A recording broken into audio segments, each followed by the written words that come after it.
Hello guys, আসসালামু আলাইকুম। আশা করি সবাই ভালো আছেন। তো আজকে কিন্তু আসছি নতুন একটা জায়গা নিয়ে, নতুন একটা ব্লগ ভিডিও নিয়ে। তো আপনারা দেখতে পাচ্ছেন আমার পাশে কিন্তু ইন্ডিয়া বর্ডার, আর এখানে কিছু দেখার মতো কিছু জায়গা রয়েছে, এটা আমি যা জানতে পেরেছি এই জন্য কিন্তু আজকে এখানে আসছি।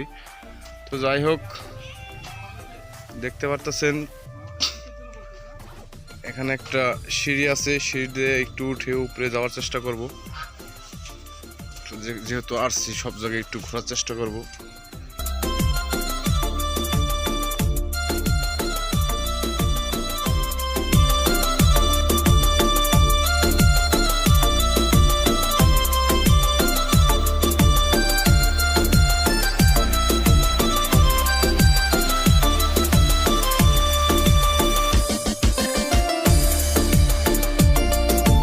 দেখতে পাচ্ছেন আমাদের যে হাসান দাদু, দাদু কেমন লাগতেছে?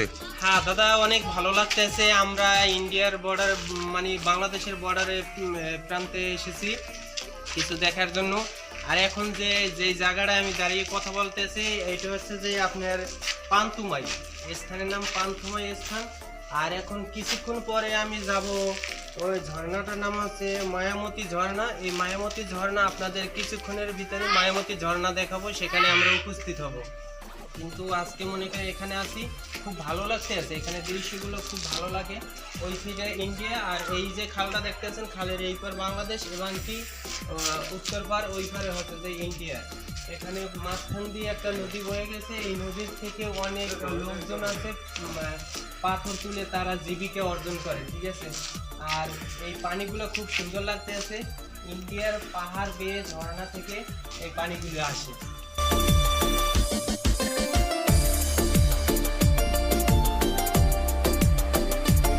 তো ফাইনালি বন্ধুরা, আমরা এখন চলে যাব সেই যে ঝর্ণাটা আছে, ঝর্ণাটার কাছে চলে যাব। এবং এখানেও কিন্তু অনেক দেখার মতো জায়গা রয়েছে, যেটা আমরা মানুষদের এলাকার মানুষের সাথে কথা বলে জানতে পেরেছি। তো আমরা যাচ্ছি, অবশ্যই ভিডিওটা শেষ পর্যন্ত দেখবেন, একটা লাইক দিয়ে দেখবেন। তো চলুন সবাই, লেটস গো।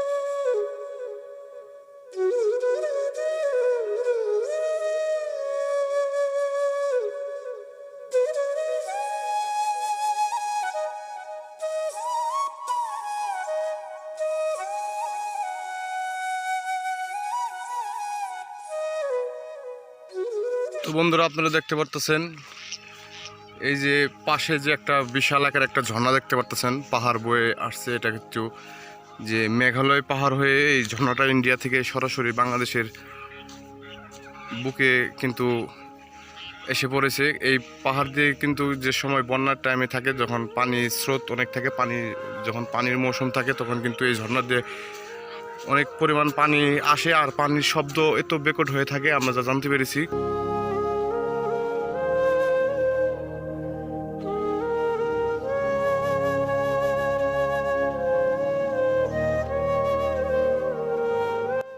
আপনারা দেখতে পাচ্ছেন এই যে যে ঝর্ণাটা, আসলে আমরা এখন বর্তমান ইন্ডিয়ার ভিতরেই ঢুকে পড়েছি, কিন্তু আর যাওয়া সম্ভব হচ্ছে না। এটা কিন্তু এই যে মায়াবতী ঝর্ণা।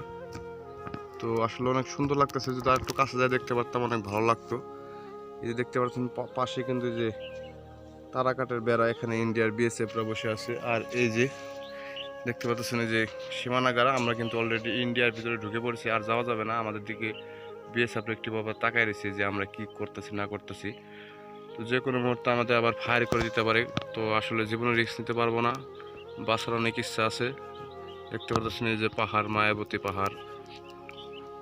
আসলে মোবাইলের ক্যামেরাতে যতটুকু নেওয়া সম্ভব ততটুকু নেওয়ার চেষ্টা করেছি, আর বেশিটুকু পারলাম না। সবাই দয়া দৃষ্টিতে দেখবেন, ক্ষমা দৃষ্টিতে দেখবেন। হ্যালো বন্ধুরা, তো আমরা অনেক আশা নিয়ে আসছিলাম যে এখানে একটা ঝর্ণা রয়েছে, সেটা হচ্ছে মায়াবতী ঝর্ণা। তো অনেক ইচ্ছা ছিল যেটাকে কাছ থেকে দেখব, কিন্তু আসলে কপালে নাই। আর এখানে কপালে থাকলেও দেখা অসম্ভব, কারণ আমার পিছনেই যে ইন্ডিয়ার যে বিএসএফ আছে, এখানে কিন্তু অলরেডি গার্ড বসে আছে। আর আমরা যেখানে এখানে দাঁড়িয়ে রয়েছি সেটা কিন্তু ইন্ডিয়ার ভিতরেই অলরেডি প্রবেশ করেছি, আর বেশি দূর যাওয়া যাবে না। আর না যাওয়া গেলে তো কোনো জোর করে যাওয়া যাবে না, যেহেতু আমরা সাধারণ পাবলিক, আমাদের সব কিছু মেনটেন করে চলতে হয়। তো ভাইয়ের কাছে জানতে চাইবো, ভাই আপনার কেমন লাগতেছে ভাই? ভাই আমার অনেক ভালো লাগতেছে, তবে একটা দুঃখের বিষয় যে এখানে এসে আমরা মনে করি পুরোটা ঝর্ণার কাছে যেতে পারিনি। এই ঝর্ণার নাম ছিল মায়াবতী ঝর্ণা। এখানে এসেছি, কিন্তু আমি যে জায়গায় দাঁড়িয়ে আছি এটাই হচ্ছে যে ইন্ডিয়ার সীমান্ত, মানে ইন্ডিয়ার ভিতরে আমি ঢুকে গেছি। কিন্তু ওই যে তার কাটার বেড়া দেখছেন, ওখান থেকে ইন্ডিয়া প্রায় 150 ফুটের মতো ভিতরে আপনি মনে করেন পিলার দেওয়া আছে। তার কাটা থেকে বাংলাদেশের 150 ফুটের মতো বাংলাদেশের ভিতরে জায়গা আছে, সেখানেই আমি দাঁড়িয়ে আছি। আর যে ওই যে পাহাড় দেখতে আছেন, ওখানে কিছু হালকা হালকা পানি আসতেছে, কিন্তু শো শো করে শব্দ পাইতেছি এখন, কিন্তু ধারে যাইয়া দেখাটা আমাদের পক্ষে সম্ভব না। আর বর্ষার সিজনে ওখান থেকে অনেক পানি বের হয়, অনেক ঝর্ণা, ওটা ভালো দেখা যায়, বোঝা যায়। আর এখানে যে আমরা দাঁড়িয়ে আছি, এদিকে যে এই পাহাড়গুলি দেখতে আছেন, এদিকে পাহাড়গুলি দেখতে আছেন, খুব সুন্দর দেখা যায়। ঠিক আছে, এই আজকের মতো এখানে আমাদের মনে করেন এই দৃশ্যগুলো আজকে দেখলাম। আপনারা ভালো থাকবেন, আমাদের ভিডিওগুলি লাইক করবেন, শেয়ার করবেন। আপনারা দেখতে পারতেছেন এখানে রাজহাঁস, অনেকগুলো রাজহাঁস আছে। এটা কিন্তু আমাদের বাংলাদেশের, অথচ এই নদীর থেকে সাতটায় কিন্তু তারা ইন্ডিয়ার ভিতরে প্রবেশ করে বলেছে, আর আমরা ইন্ডিয়ার সীমানার ভিতরে দাঁড়িয়ে রয়েছি। তো দেখতে পারতেছেন এখানে যে মায়াবতী ঝর্ণাটা আছে, এটা কিন্তু অনেক ভালো লাগতেছে, অনেক সুন্দর একটা জায়গা। আসলে যদি এখানে বন্যার সময় হয়তো বা নৌকা নিয়ে ঘোরা যাইতো। তো যাই হোক, এখানকার যে যে পরিবেশের যে সৌন্দর্য, যে পাহাড়গুলো অনেক কিন্তু ভালো লাগতেছে। বন্ধুরা, আশা করি ভিডিওটা সবার কাছে ভালো লাগছে। আবার নতুন একটা ব্লগ, নতুন একটা জায়গা নিয়ে হাজির হবে আমি, মনির এক্স ব্লগ থেকে মনির। তবে সবাই সুস্থ থাকুন, ভালো থাকুন, আসসালামু আলাইকুম।